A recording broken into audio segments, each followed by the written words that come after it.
Hello, good listener. Steve here with a quick message before we start the show. Today's episode was recorded before the Supreme Court's landmark decision to overturn Roe v. Wade. This is a show that celebrates the good that is out there. This is the good that is for everyone. And we don't usually get too political here, which is a little ironic when you consider what today's show is all about. You'll hear that in a second. But that said, we want to make something very clear. We stand with the majority of our country that believes in a woman's right to choose, a woman's right to choose what she wants to do with her own body, a woman's autonomy over her own body. And we pledge to fight the good fight, whether it be this issue or any other that comes up, for the greater good for all of us. World Gone Good will continue to elevate the good for everyone, whether you're male or female, whether you identify as male or female, gay or straight, whatever your ethnicity or background. We believe in the good in you and in our world. Now, let's get this good going. Hi, I'm Kate, aka Girl with a Microphone, and you are entering A World Gone Good.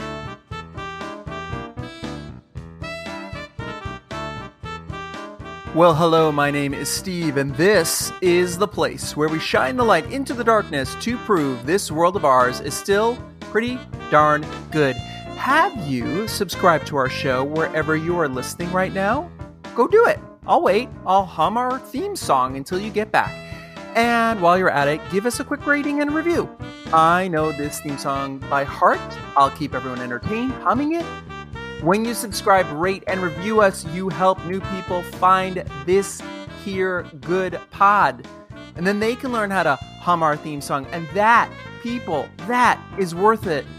As always, for sharing, subscribing, rating, and reviewing. See it through sharing in too.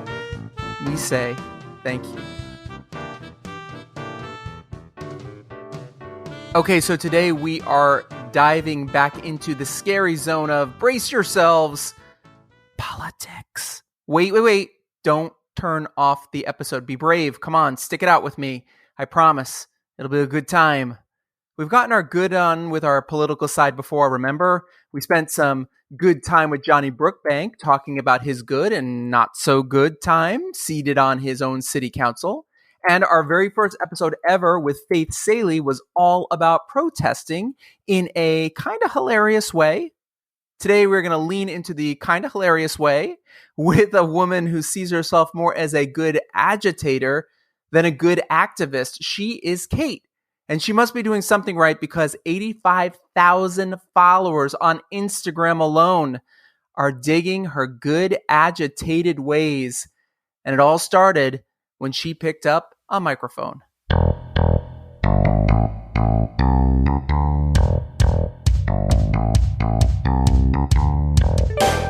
So there have been times since I started this podcast where I have reached out to strangers, including people who have squirrels as roommates, and a woman who repairs teddy bears. And this is one of those times two complete strangers come together because of the gloriousness that is the interwebs. A boy with a microphone is now meeting a girl with a microphone. Is there anything else we have to do, Kate, or can we just end the show right here? I feel like we've hit... Yeah. I mean, that's it, right? We've come full circle. We've reached the end of the internet. It's done. Your podcast is over. Congratulations. You're welcome, Earth. So let's start here. Where did this all start? You just got a microphone one day? You wanted to playfully disrupt things? You wanted to be an activist? What happened? Tell my audience, what happened? Yeah, sure. So I had always been very political and very annoying about it. But in 2020, when the election was ramping up, I noticed that there was a very obnoxious group of Trump supporters that were outside a supermarket in a town nearby, like every single week. And at the same time, I also saw this really cool karaoke microphone on TikTok, and my wife bought it for me. So I was like, oh man, it'd be so funny to drive by and say some funny stuff about Donald Trump and, just post it for our friends. I had no intention on that first video, A, of doing it another time, or B, of anyone seeing it besides my like 200 followers. Yeah, that was actually on September 11th was the first one, Oh, wow. 2020. And we were just on our way to our friend's house and happened to be driving by this group, and we did it, and I published it, went, hung out with our friends, and by the time we got back home, it was like on fire. So happened pretty quickly. Are you recording right now on said microphone, or have you evolved? Like, that's the question I really have about you. Like, how many microphones are there? Is there like a microphone for Monday and a microphone for Tuesday? Like, how does it work?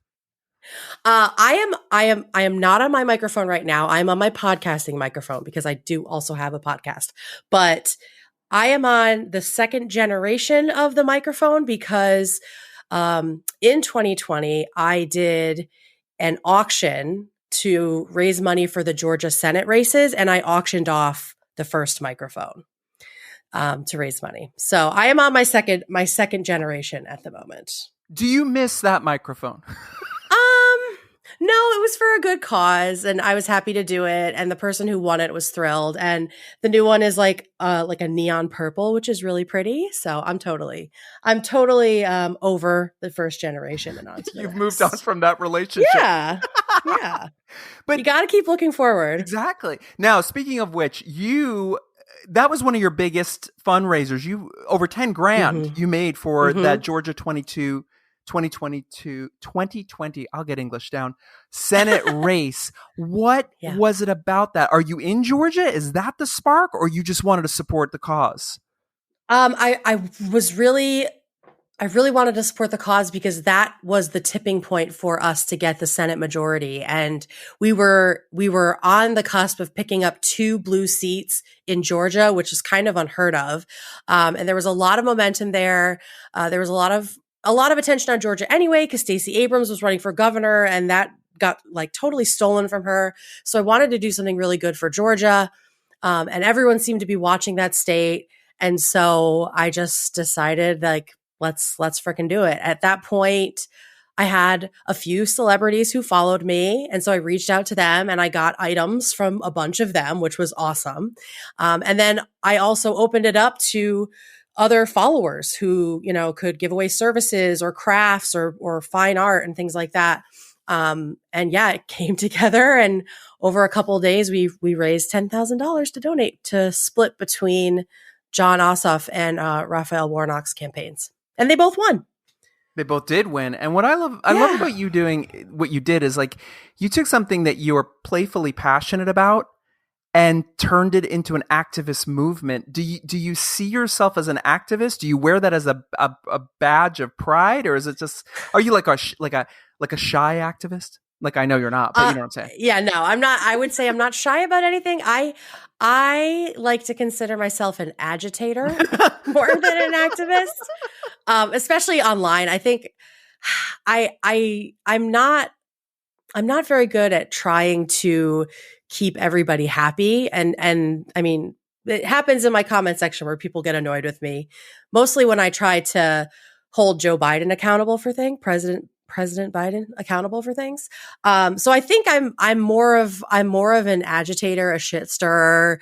And just, I'm the kind of person that will do and say things that other people won't. So, I mean, and that does fall under activism. There's a lot of lanes for that. But I think definitely agitator, antagonist, things like that line up better with me than just straight up activist. But I love that about you, because there's an accountability there. And I think this idea that, like, we're going to find this perfect candidate and we're all going to align with every single thing our candidate believes in is a bunch of bullshit. I think that you have to, of course, have your big ticket items, but also understand, hey, we're not all going to get along on this, but that doesn't reserve or prevent me, rather, I guess, from saying, hey, I'm not happy about this issue. You're still my person, and I'm still going to go with you on this, but this part I'm not, so happy about. So there's like an accountability factor, would you say, that you push? Yeah, for sure. And I think that, and what I've stressed to my followers when they kind of bite back at me for doing that is, this is the beauty of the Democratic Party, is that we aren't all in lockstep on every single thing. Like, our diversity is our strength. And also, there has to be a point where we can question the people we elected, or we're just the Republicans following behind and right off a cliff, you know? Of course. Of course. And on that note, do you think that a lot of people, well, I think, I love when I do this too. I'm like, do you think? I think that a lot of people hide behind the social media platforms, almost putting like an image of themselves out there, right? There's that, the real self, and then there's my sort of celebritized self that I put out there. You know what I mean? I put my filters on my pictures. You know, make everyone believe that I'm going on these fantastic vacations. Everyone thinks I have a 6-pack of abs. None of these are true. Right. Do you find that people, in responding to you, respond in that matter that you question sometimes? Would you really say this to my face? Oh my God. Like, so much. And it's usually not the people that actually follow me. Obviously, I get a ton of people pushing back and saying things that, you know, they would never say in person. And I often respond with, you know, I hope you think back on this and blush, because they're just, it's just jaw dropping, the kind of stuff that I've heard over the last couple years, for sure. But I do think that it helps that I'm not one of those aspirational social media people. Like, I don't filter usually, Right. unless it's funny, like a Karen hair filter or something like that. Right. So I I think because I grew up on the internet and I've been on social media since it started, like, I know what a target that puts on your back when you try to act like you are the perfect activist, the perfect woman, the perfect queer person, like whatever it is. And so I just try to be really authentic, but yes, still people say things that would, you know, curl your hair to me for sure. What I love about you is that you make mistakes just like I make mistakes, and you own up to them. Like, just recently, you put up something, I don't remember what it was, but it was, you know, an untrue story, or I'm going to say the part I hate, fake news. But you own up to it. Yo, 100%. I think that's so important, because we're moving so fast, and I will say, like, the right does so many ridiculous things that it's very easy to believe fake stuff. And it's very easy to think that irony or hyperbole is the truth.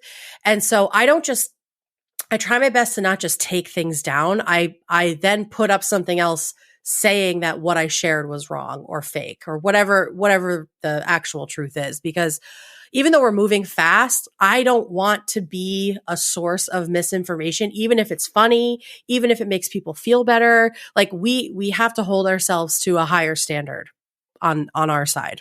Yeah, and I think that helps other people hold themselves to a higher standard. I hope so.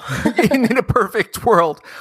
Yeah. What do you think is, I mean, so many people, they want to be activists, but I don't know do you think Americans are lazy?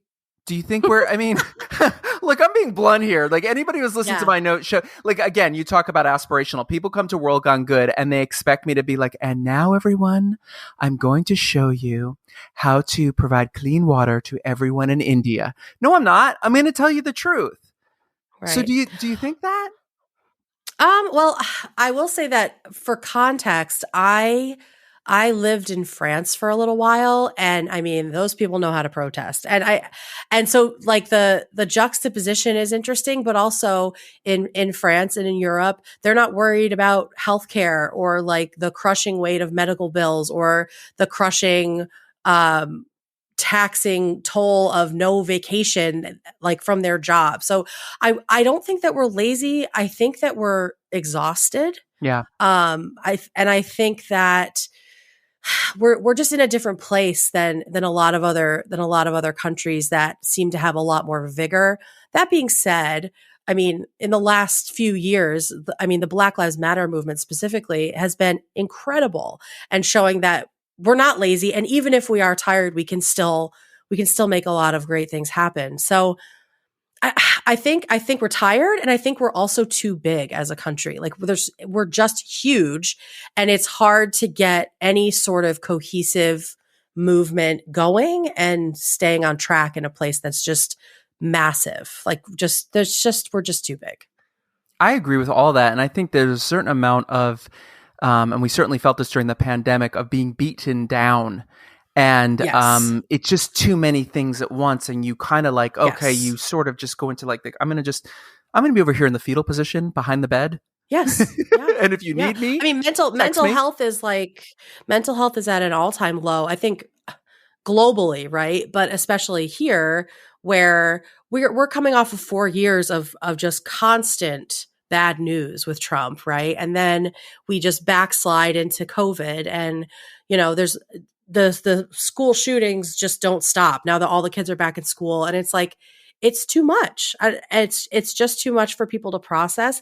And so I am so proud of all the people who are still able to do some kind of activism or some kind of service for people outside of their own families, because we're all in survival mode right now. And I don't know when that's going to stop. So shout out to the people who are still out there doing the good work. I don't know where they're getting the energy. Do you think that the world is still good? Yeah, I do. I think I've been thinking actually a lot about that lately, specifically the way that Democrats versus Republicans look at the world and look at people. And I'm really happy to be on the side that gives people the benefit of the doubt and thinks that people are mostly acting in good faith. Because I think on the Republican side, they just sort of villainize everyone who doesn't agree with them, and they assume the worst, right? They assume that, oh, well, we can't have laws because everyone will just go around the laws. Like when with gun control, if we have this ban or we have to do background checks, then everyone will find other evil ways to get guns. Like they kind of assume the worst of people as an excuse to not do anything or try anything or attempt to make anything a little bit better. So it makes me happy to be on the side that cares about people and also still has like a sliver of hope that we might get out of this. Well, Hopefully. rage and anger are not solutions. They're No. just emotions, uh, Yeah. just like anything else. And sometimes when people say, "Oh, this party's weak, but that party's strong," and I'm like, "Really? Is that how you Mm. is that how you see the world?" I think it is. And I think that, I mean, for me, it all comes down to like also how people are raised. And I think that we are seeing like because of Trump and because of everything since then, we are seeing what a crisis we are in mental health wise. And so much of that stems from like your family. And so I think even now, like people are raised to believe that like anger is strength, right? And Right. like crying is weakness. So seeing Trump just being horrible, for some people that resonates because they grew up in that same kind of like anger and chaos. Right. And so yeah, I do think that the anger is coming off as strength to a lot of people. And I hope that on our side, and I think we are doing this, that the anger and rage is good because we can channel it. But I hope we're also like finding a way to sort of release it and not just carry it with us until it, kills us. And education, right? Mm-hmm, Education's mm-hmm. got to play into this. I think that's one of the biggest things. I think that the beating down constantly, even down to the school shootings, making families and kids scared to go to school prevents them from ever wanting to become educated because it's scary. Yeah. Yep. 100%. Now, let's just say this too, so you and I are on the same page here, because there's a lot of listeners who listen to me who may not be Democrats, who might be Republicans. We both know that there Oh, are very. wow. How dare you? No, No, but if I looked at the split of my audience, I don't think that there are very many Republicans that follow me. So hello, friends. friends, because you're politically you're a politically motivated person, and you're a politically motivated activist, and that's fantastic. But what I'm saying is, Yeah. we can both agree there's good and bad on both sides. I know I sound like fuckface, our old president, but there are Republicans out there who don't stand for this. There are Republicans out there who don't Oh, believe in this, and 100%. there's also shitty Democrats. you know? Oh my God. Don't even get me started there. For me, that's like the biggest sin of all. But yes, you're completely right. And I think that I think that most normal everyday people who vote Republican, to some degree, they have just ingested something that makes them think that voting against their own interests will somehow in the long run be better for them and their family. And so I can't, it's frustrating, and I don't know how to talk. I don't know how to convince them otherwise, but I have compassion for the fact that they're just trying to do what's best for their family with the information they have.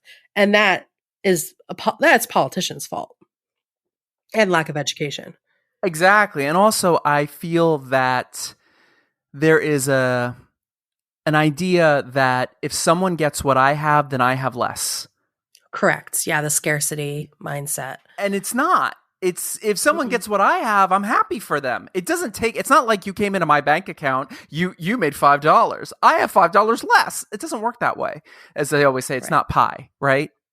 Right, exactly. And I mean, this isn't an accident, right? Like the Republicans have been working on this, like the politicians have been working on like sucking the empathy out of people for Yes. decades. And the internet has just accelerated that. And now it's at a point where if you care about anything, the right will just write you off as pandering. There is no way to care without being pandering, without being political. And it's this cynicism that like permeates the party. And I it's hard to break through it. It's just hard to break through it.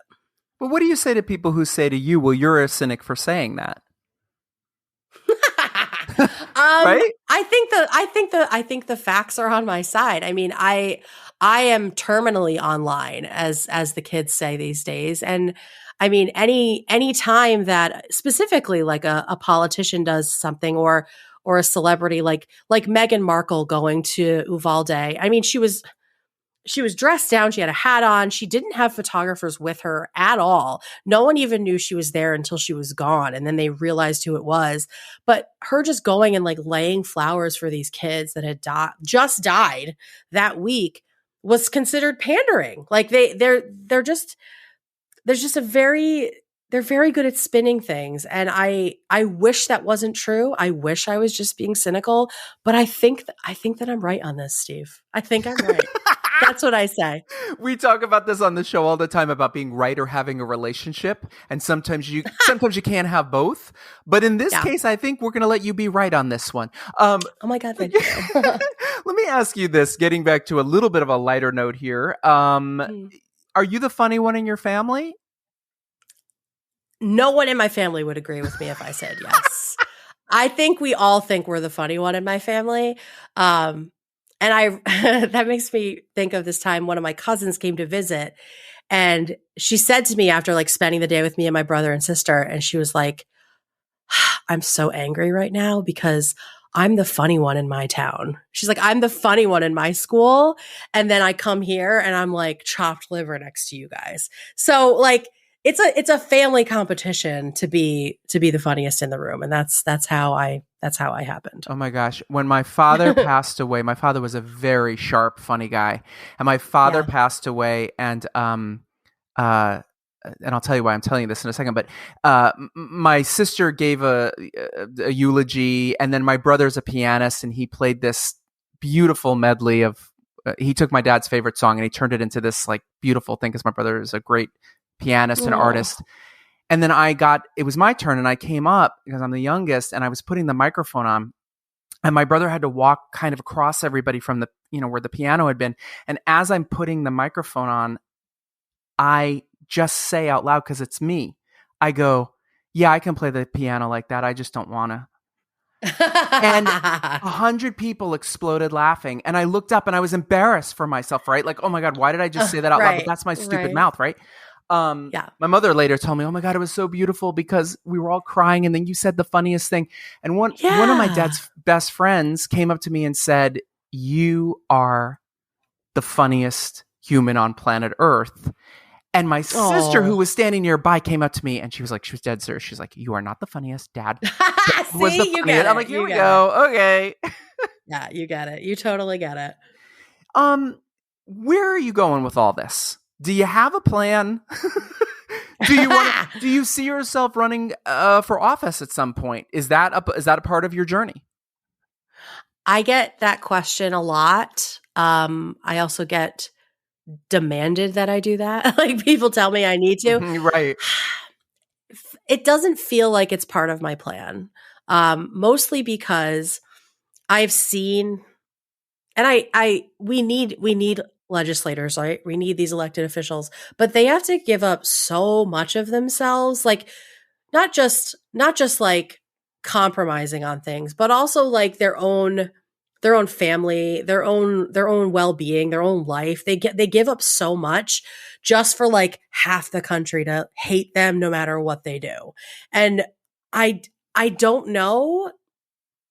I don't know if I want to water down my message, whatever my message is, or sacrifice that much to be treated like shit the entire time that I am in office. Like just seeing that, like seeing how misunderstood people are at that level and how much hate they get is a huge turnoff. It's a huge turnoff for me.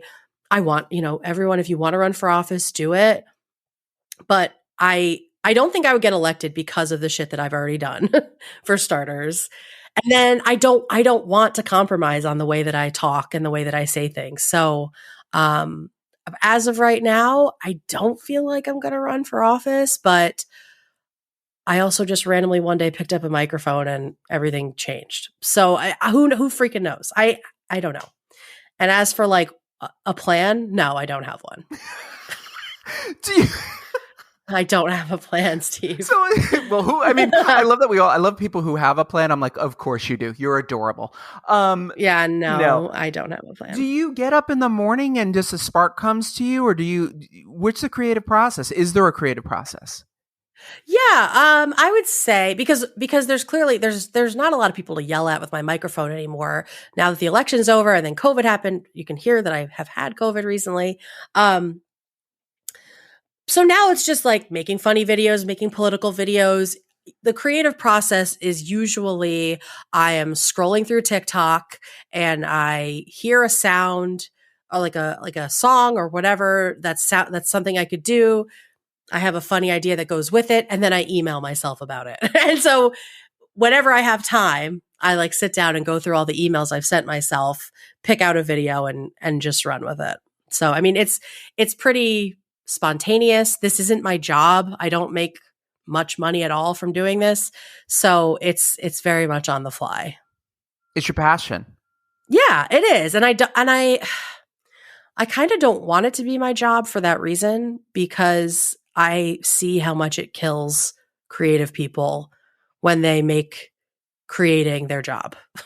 To be frank. Oh yeah, no, I know. Believe me, I do. I do Yeah. production for a living, and I take notes from people where I'm like, huh, what? Right. And it's can you put Yeah. this? Can you turn this circle into a square? No. Yeah. I'm in marketing, and so like I can separate my writing, because I'm a writer. I'm like a trained writer. I can separate my writing from people's opinions at work, because I'm like, I don't give, like, this is not writing I care about, right? This is just, there are no lives at stake. This is not something that I'm being really vulnerable with. And I kind of like that, because then I can clock out at the end of the day, and that job provides me the living where I can make stupid videos on TikTok and make people laugh. So A question I ask a lot of my guests, and my listeners are rolling their eyes right now. I'm just kidding. They're excited because they love this question, or I've decided they love the question. Perfect. You have the microphone. You can. That's right. Get your own microphone, people. Okay.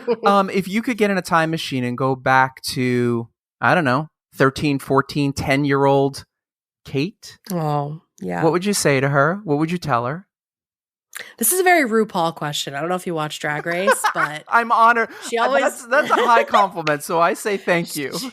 She always like when there's like four contestants left, she holds up like a picture of them as a little kid. It's like, what would you say?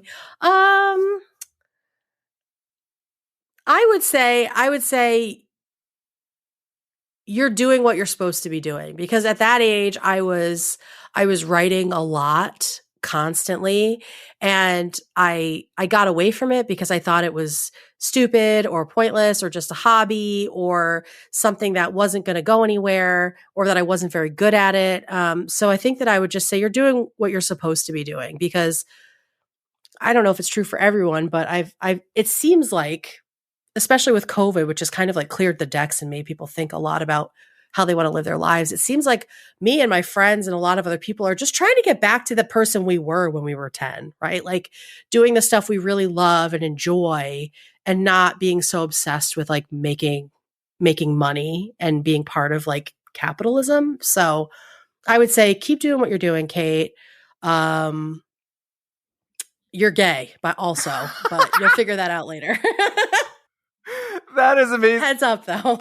That's amazing, because me too. Because I was always just like, what? Why am I different? Why is everyone? Yes. I was like playing alone all the time. And I'm like, is there something wrong with me? It's like, no, I'm just gay and other people know it. Like, it's just how it is. Were you ever like, maybe like me, where like people you grew up with or parents you grew up with? I had a very dear friend's parents who told me a couple years ago, oh, we knew you were gay. We just didn't say anything. And I was like, you might have given me a clue. Right.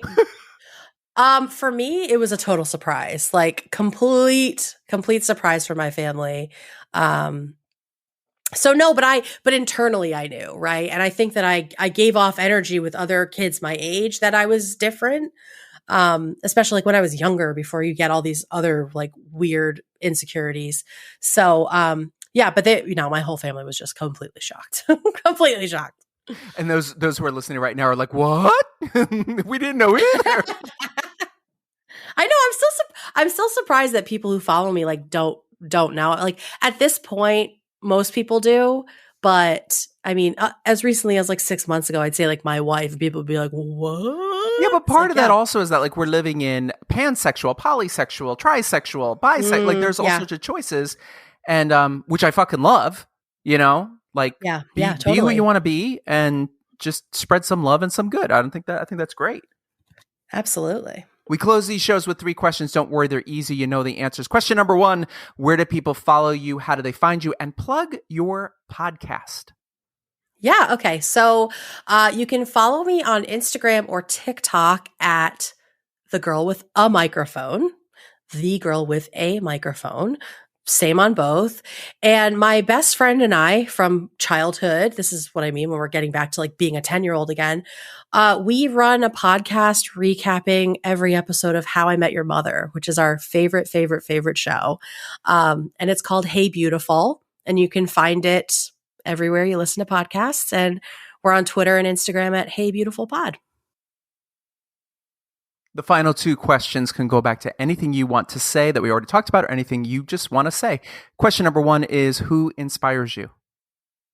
Well, since we were talking about dads and dead dads, I also have a dead dad, and he is definitely the one who inspires all of my activism, my antagonism. He he hated the governor of our state growing up because he like bankrupted the psychiatric hospital where he worked, and it was a really dark time. It's in Connecticut, Governor Rowland. He's now in prison, so my dad was right. But my dad put on the side of his minivan, in those big letters that you use like for a mailbox to put like the numbers of a mailbox, he wrote Roland sucks. Just stuck it to the side of a minivan, like just willy-nilly, and would drive around with it. And we would get like people flicking us off, people beeping at us. So like this shit is in my blood thanks to my dad. So I would say my dad still inspires me today to do everything I do. # team dead dads. Okay. Dead dads for life. For death. Exactly. The final question is not even a question. It's just a statement to finish. And it goes like this. Tell me something good. My niece, this is what I'm so grateful for. My niece, who is a little over 1 year old, got cancer in December, and she is like on the path to, it seems like full remission. Like the tumors have shrunk. Everything is pointing in the right direction, that she won't even need surgery. She just got her port put in so she can go swimming this summer. Like that has been a cloud over me for 6 months. And she is finally seemingly, knock on wood, out of the woods, and that is the most good that I can share with people, is that the relief that my entire family is breathing right now.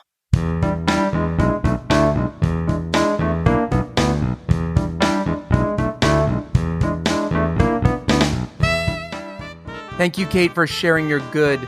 So, good listener, what are you ready to become an activist about? Better yet, what are you ready to become a good agitator about? Or for? Or ... question mark. Next time on World Gone Good.